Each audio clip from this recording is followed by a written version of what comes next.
గోండి భాష కానీ కోయా భాష కానీ చూస్తే వేరే వేరే రాష్ట్రంలో వేరే వేరే పదాలు ఉపయోగం చేస్తుంది. అన్నీ దగ్గరనే ఉంటుంది కానీ కొంచెం తేడాలు ఉన్నాయి.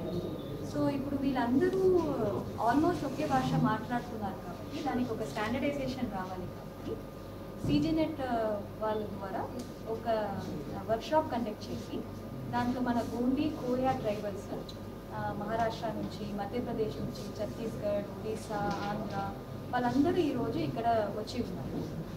ఇక్కడ వచ్చి వాళ్ళు ఏం చూస్తున్నారంటే ఒకే ఒక పదం తీసుకొని దానికి వేరే వేరే రాష్ట్రాల్లో ఏమేం పదం వాడుతున్నారు, అది ఒకే అలాగా ఉందా లేకపోతే వేరుగా ఉందా, అవన్నీ డిస్కస్ చేస్తూ అందరూ మెజారిటీగా ఇవే స్టాండర్డైజ్ చేస్తే బాగుంటుంది, మిగిలిన పదాలని దీనికి సినానిమ్స్గా తీసుకోవచ్చు అని కూడా ఒక నిర్ణయం చేస్తున్నారు. దీని తర్వాత వాళ్ళ ముఖ్య ఉద్దేశం ఏంటంటే ఇప్పుడు వేరియస్ లాంగ్వేజెస్ మన కాన్స్టిట్యూషన్లో గుర్తింపు అయి ఉన్నాయి, కానీ మన ట్రైబల్ లాంగ్వేజెస్ ఎక్కువ గుర్తింపు జరగడం లేదు. సో దానికి స్టాండర్డైజేషన్ వచ్చిన తర్వాతనే ఆ గుర్తింపు జరగవచ్చు కాబట్టి ఇది ఒక ఎఫర్ట్గా వాళ్ళు తీసుకొని వెళ్తున్నారు.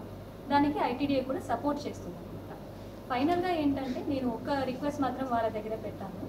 స్టాండర్డైజేషన్ అనేది మంచిదే, కానీ ఆ ఉద్దేశంలోనే డైవర్సిటీని మనం మర్చిపోకూడదు.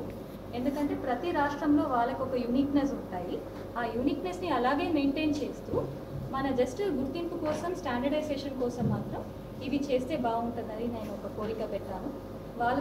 వాళ్ళు కూడా దానికి ఆమోదం తెలిపారు. సో ఇప్పటి నుంచి ఇంకా కొన్ని రోజుల్లో, రాబోయిన రోజుల్లో ఒక స్టాండర్డైజ్డ్ డిక్షనరీ తయారవుతుంది. వాళ్ళకి కూడా మన ట్రైబల్స్కి కూడా గోండి కోయా ఒక స్టాండర్డైజేషన్ వస్తుంది అని ఆశిస్తున్నాను. Thank you.